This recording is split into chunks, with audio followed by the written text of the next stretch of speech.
Earlier this month, Bryan Kohberger, the man accused of the November 2022 murders of 4 University of Idaho students, unexpectedly pleaded guilty to all charges.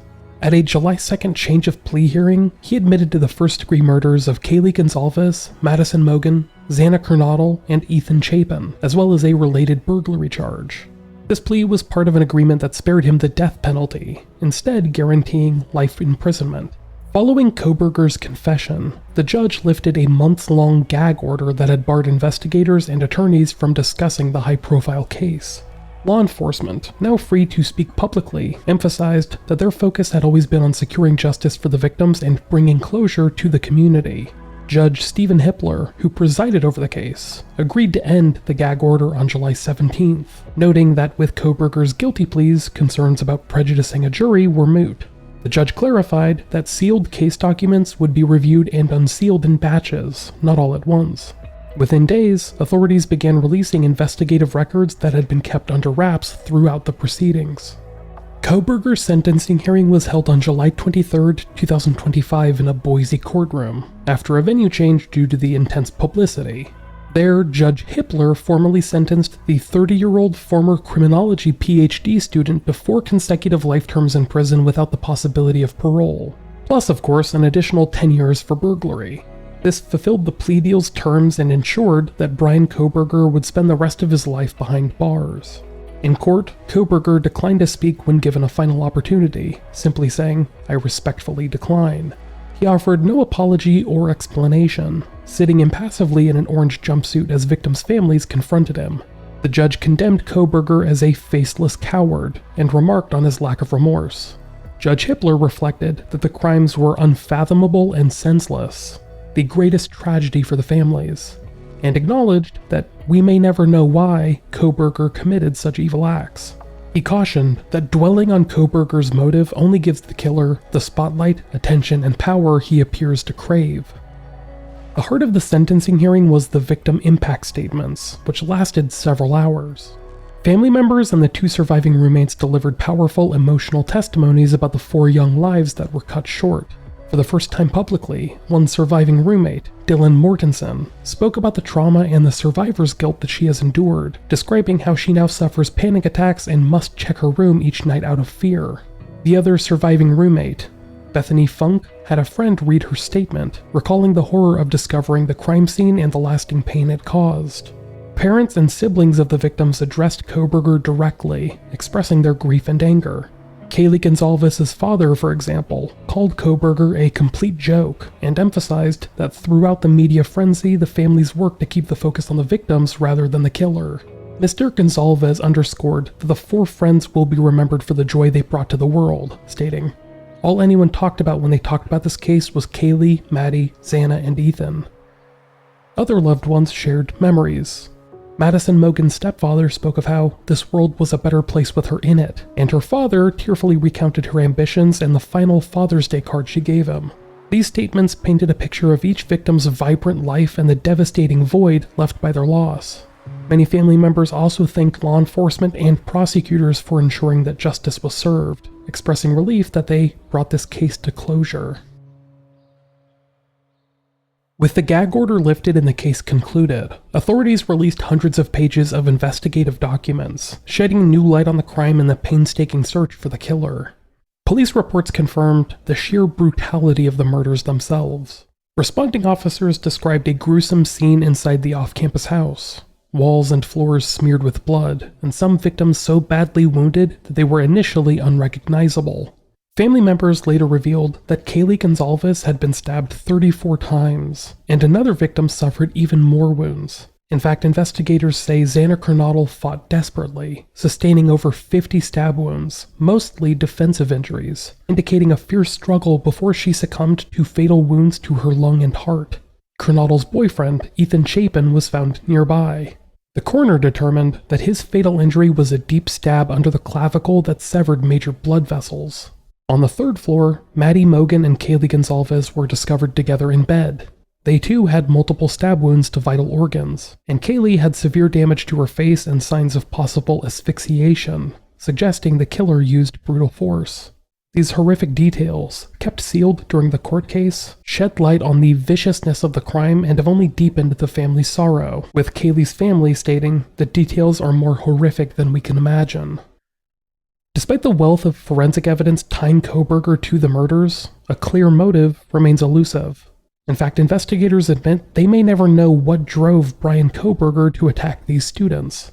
"He's the only one that has the why," said Idaho State Police Lieutenant Darren Gilbertson, adding that any reason Kohberger might give may only make sense to him. From the start of this case, the question of why them has loomed large. Moscow police now say that they found no prior link between Kohberger and the victims. No personal connection or online interactions that would explain why he targeted this particular friend group. "We've looked for a link and we have not found one," an official said, noting that they could not even determine if any one victim was the primary target. They do suspect Kohberger chose the victim's house intentionally, though the exact reason, we don't know, according to Moscow's police chief. The lead prosecutor, Bill Thompson, shared his personal theory that one of the young women on the top floor, either Kaylee or Maddie, was the intended target, simply because Kohberger headed straight to that floor and may not have expected to encounter the others on the second floor. In Thompson's view, it's more likely than not he did not expect to encounter Xana and the others up and about.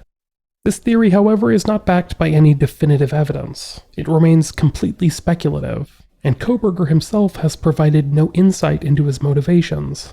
What the evidence does show is a pattern of planning and predatory behavior in the lead-up to the crime itself. Phone records indicate that Kohberger's cell phone was detected near the victim's residence at least a dozen times in the months before the murders, almost all of the occasions in the late night or early morning hours. Surveillance footage also captured a white Hyundai sedan matching Kohberger's car, making repeated passes by the house at around the time of the murders. In newly unsealed interviews, one surviving roommate told police that about a month before the attack, Kaylee Goncalvez had voiced concerns about a possible stalker. She had seen an unknown man watching her from behind the house when taking her dog out, and she mentioned to friends that she had a stalker who sent her some odd messages. Just 9 days before the murders, the young women returned home to find their front door mysteriously left open and damaged, as if an intruder had tried to force entry. An incident so alarming that they began arming themselves with golf clubs and had the lock fixed the next day. It's unclear if these incidents were related to Bryan Kohberger or merely coincidence, but they showed that the victims felt a growing sense of unease in the weeks before the tragedy. Investigators chased down countless leads of this nature, from reports of a stranger lurking in a neighbor's yard, possibly Kohberger himself, to tips about a man asking for a tactical knife cover at a local store. Ultimately, the break in the case came from solid forensic sleuthing. At the crime scene, police found a knife sheath left on a bed, which contained DNA that did not belong to the victims. By extracting a DNA profile from the sheath and matching it to a sample from Kohberger's family's trash, a discarded Q-tip swab, detectives were able to identify Kohberger as the suspect. Once his name surfaced, investigators rapidly uncovered more evidence pointing to him. He had purchased a military-style knife online. His white Hyundai matched the vehicle seen near the house, and his phone pings aligned with being in the vicinity of the crime scene at the right times. Armed with this evidence, officers arrested Bryan Kohberger at his parents' Pennsylvania home in late December of 2022, about 6 weeks after the murders. At the time of arrest, Kohberger briefly chatted with investigators about some mundane topics before quickly asking for a lawyer when confronted about the Moscow killings. He never confessed or explained himself during those post-arrest interviews. In fact, prosecutors revealed that Kohberger had been in the process of actively deleting things from his devices, apparently trying to erase digital traces that might have linked him to the victims, suggesting that he went to lengths to conceal any motive or planning if it was recorded electronically. Even after pleading guilty, Kohberger refused to elaborate on his actions in court, leaving the burning question of why unanswered. The motive for the killings remains a mystery, one report concluded, echoing the frustration of investigators who exhaustively pieced together the how and the who, but not the why.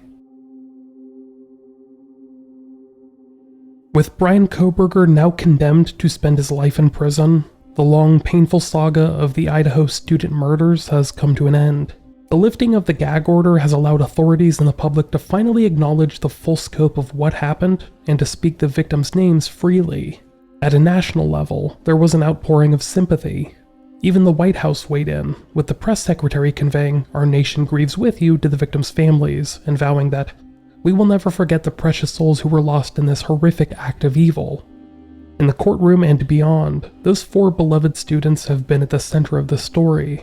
Kaylee, Madison, Xana, and Ethan, ages 20 and 21, are remembered as bright, kind, and full of promise by all who knew them.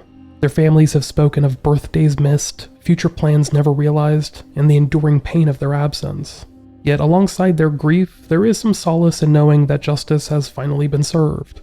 Law enforcement officials have expressed hope that the community of Moscow, Idaho can now begin to heal after living in fear and sorrow for so long. The Moscow police chief said that their mission was always to bring justice for the victims, and that mission is now accomplished. The families in their strength have tried to turn this tragedy into a celebration of their missing loved ones' lives, ensuring that the world remembers the victims not for just how they died, but for how they lived and loved. Kohberger's conviction and life sentence can never bring those 4 young lives back, but it guarantees that he will never harm anyone again.